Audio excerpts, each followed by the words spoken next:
बात बंगाल चुनाव की नहीं, महाराष्ट्र की करेंगे। लेकिन बंगाल चुनाव में एक नारा खूब चर्चा में है, खेला हो बे। लेकिन हम बात बंगाल की नहीं, महाराष्ट्र की कर रहे हैं, क्योंकि महाराष्ट्र की सियासत में मची उथल पुथल में सवाल उठने लगे हैं कि क्या खेला होगा। वाजे, विस्फोटक और देशमुख को लेकर सरकार चौतरफा घिरी है और मुश्किल ये है कि सरकार को विपक्ष के हमले ही नहीं झेलने, गठबंधन को भी बचाए रखना है। महाराष्ट्र में सरकार स्थापित करना ये कोई मजाक की बात नहीं है, मजाक की बात नहीं है। महाराष्ट्र में गठबंधन की सरकार की गलती कभी मत करना। तो केवल परमवीर सिंह की जांच करे या घटना के एक मुख्य किरदार महाराष्ट्र के गृह मंत्री की भी जांच करे। प्रधानमंत्री मोदी ने 3 मार्च 2016 को निदा फाजली की जो शायरी भरी संसद में पढ़ी, वो आज महाराष्ट्र की अघाड़ी सरकार के लिए सवाल बन गई। मुझे गिरा के अगर तुम संभल सको तो चलो। शिवसेना ने बीजेपी को बहुमत से दूर कर जैसे तैसे सत्ता खुद संभाल तो ली, मगर संभल कर चलना मुश्किल हो गया।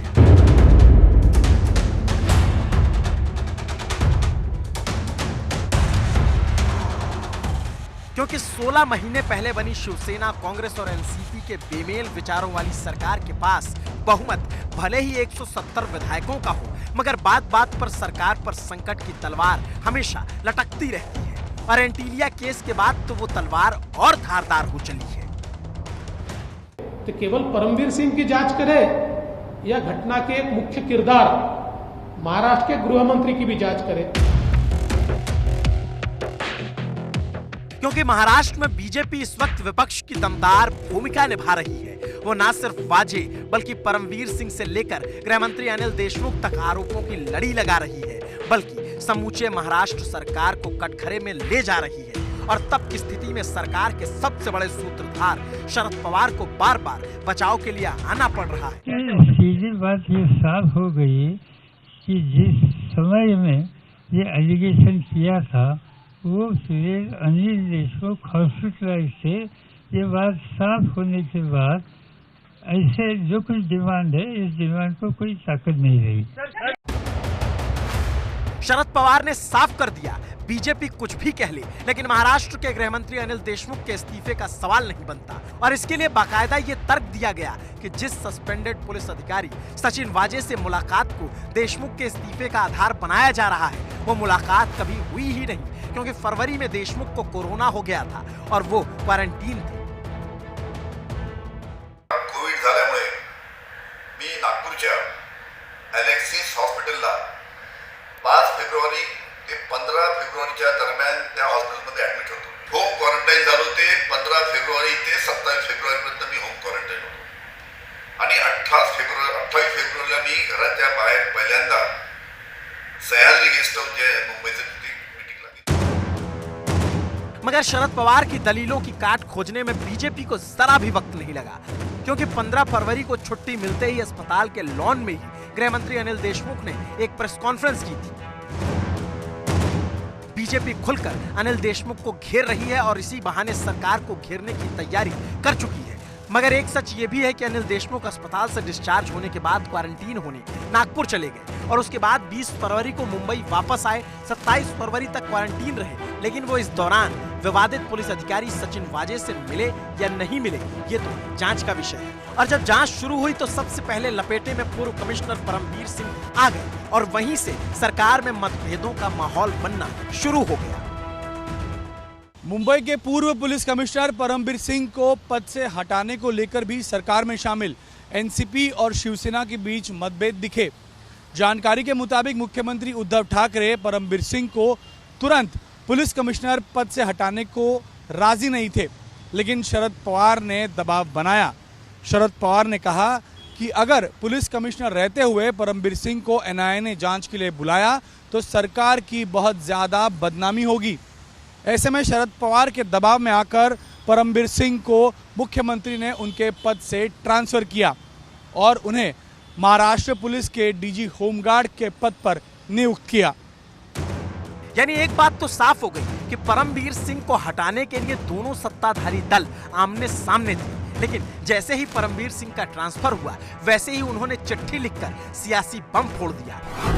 पूर्व कमिश्नर परमवीर सिंह ने आरोप लगाया कि गृह मंत्री अनिल देशमुख ने गिरफ्तार हो चुके पुलिस अधिकारी सचिन वाजे को 100 करोड़ रुपए मुंबई से वसूली का टारगेट दिया था और इसके बाद मानो बीजेपी को फ्रंट फुट पर खेलने का मौका ही मिल गया। बीजेपी लगातार यॉर्कर इसलिए मार रही है क्योंकि उसे हर कीमत पर गृह मंत्री देशमुख का विकेट चाहिए और संकट इस बात का है कि अगर सीएम उद्धव ठाकरे एक वक्त के लिए उन्हें रिटायर हर्ट भी कर दें तो पूरी सरकार पर ऑल आउट होने का खतरा मंडराने लगेगा, क्योंकि अनिल देशमुख एनसीपी से हैं और खुद एनसीपी प्रमुख शरद पवार अपने श्रीमुख से देशमुख को क्लीन चिट दे चुके हैं। और इसका मतलब तो यही हुआ कि ठाकरे चाहकर भी देशमुख को हटा नहीं सकते, क्योंकि इससे पहले भी सीएम ठाकरे एनसीपी कोटे के मंत्री पर आरोप लगने के बाद उसे हटा नहीं पाए थे, जबकि अपनी पार्टी के मंत्री पर तुरंत कार्रवाई कर गए थे। शिवसेना कोटे से मंत्री संजय राठौड़ पर जब टिकटॉक गर्ल पूजा चौहान की आत्महत्या के मामले में आरोप हुए, इस बीच एनसीपी प्रमुख शरद पवार ने कहा कि आरोप गंभीर है। इतना ही नहीं तो पवार ने इस बात के संकेत दे दिए कि मंत्री को पद से हटा देना चाहिए। इस बीच बीजेपी भी सरकार पर हमलावर थी और सरकार और खासतौर से मुख्यमंत्री पर दबाव बढ़ रहा था।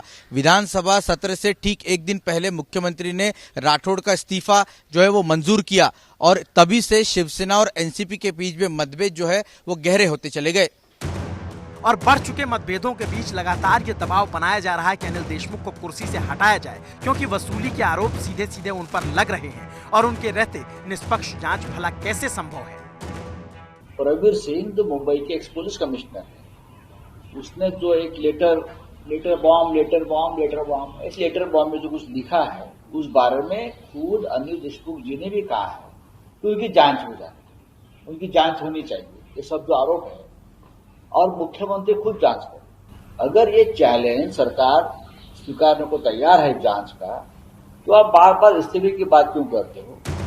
राउत हो या फिर कोई और सत्ताधारी नेता, हर कोई अनिल देशमुख को बचाने में लगा है और एक तरह से देखा जाए तो ये शरद पवार का ही दबाव है जो महाराष्ट्र की सरकार को बैकफुट पर भी डिफेंस के साथ अटैक करना सिखा रहा है। लेकिन अब बात सिर्फ महाराष्ट्र या मुंबई तक सीमित नहीं रही है, क्योंकि मुकेश अंबानी के घर के बाहर विस्फोटक रखने के साथ शुरू हुई कहानी दागी पुलिस अधिकारी सचिन वाजे के रास्ते पूरे गाजे बाजे के साथ देश की संसद तक पहुंच चुकी है और हंगामा भी होने लगा है। और गृह मंत्री वसूली कर रहे हैं, सर 100 करोड़ की महीने की वसूली। ये बेमेल गठबंधन की सरकार है। वहाँ राष्ट्रवादी कांग्रेस पार्टी के वरिष्ठ नेता कल रात तक कह रहे थे कि ये मामला गंभीर है, इस पे कार्रवाई होना चाहिए, मुख्यमंत्री निर्णय करेंगे। लेकिन क्या वजह है कि आज सुबह भाषा बदल गई सभापति महोदय और आज कह दिया गया कि नहीं कोई इस्तीफा नहीं होगा। क्या वजह है? पूरी महाराष्ट्र सरकार संसद की चौहद्दी के भीतर कटघरे में खड़ी थी, मांग बर्खास्तगी तक की होने लगी। लेकिन इस बीच शिवसेना सांसद विनायक राउत बोलने के लिए खड़े हो गए। इस सरकार को दूर करके अपना भाजपा का सरकारवाद स्थापित करने के जो प्रयास चल रहे थे वो पूरी तरीके से असफल हुए। इसके लिए कई कपट नीति, राजकीय कपट नीति चलाने का काम दुर्भाग्य से केंद्र सरकार के माध्यम से हो रहा है। सभापति महोदय, वो जो भी बचाव कितना भी क्यों ना किया जाए, लेकिन मामले में हर रोज एक से बढ़कर एक खुलासे हो रहे हैं।